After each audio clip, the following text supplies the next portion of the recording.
Hey, good morning, everybody. Welcome to the back of the lanes. Here are all the pin setters, 12 of them, that make all the magic happen when you're bowling. They're kind of cool machines. Right here, you can see the pins are up there. They get dropped on the deck. You throw your bowling ball down, you're knocking them over. Some of us only knock down a couple at a time.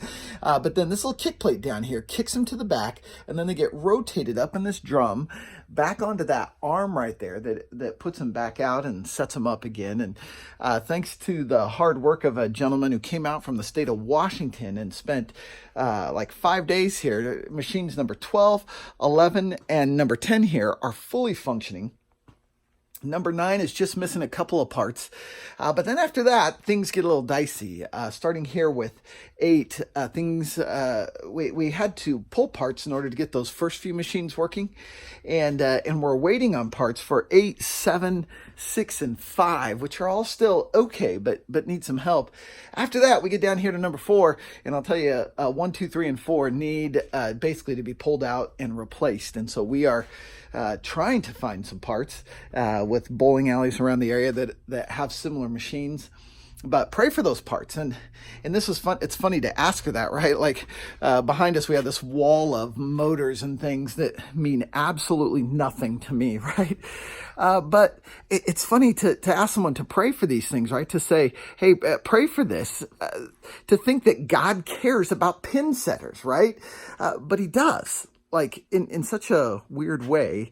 It's not that he cares intrinsically about the value of a pin setter, but it's that these pin setters are going to be used to engage students in an activity which allows our staff to reach out to them, which will bring them here, which will then put them in the gathering room where, God willing, they're going to hear the gospel and respond, right? And that makes these pin setters like so important.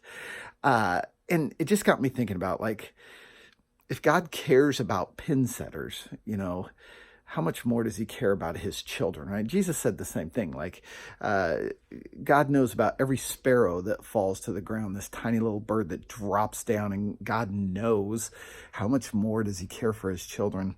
God knows our need with these 12 pin setters. How much more does he care for you and me? And it's good to be reminded that God cares about these little details in life. Like, we look at this mess out here and we just think, what in the world am I going to do? How are we going to meet this need? How are we going to get these parts, the people to work on these machines, blah, blah, blah. God cares about all those things. And not because pin setters matter, but because people matter. And I don't know what's going on in your life today. I don't know what details are overwhelming you or feel bigger than life itself. But just remember, God cares about those things because he cares about you. He cares about all his children. He cares about all his creation, right? And just be encouraged today that God knows and it matters to him. And so we can cling to Philippians, which says, do not be anxious about everything. Do not be anxious about anything, but in everything, with prayer and petition, present your request to God, and the peace of God, which transcends all understanding, will guard your hearts and your minds in Christ Jesus. We're trying not to be overwhelmed by pin setters and our need for parts because God cares about them. Commit your worries and anxieties to him because he cares about those too, and experience the peace that only he offers.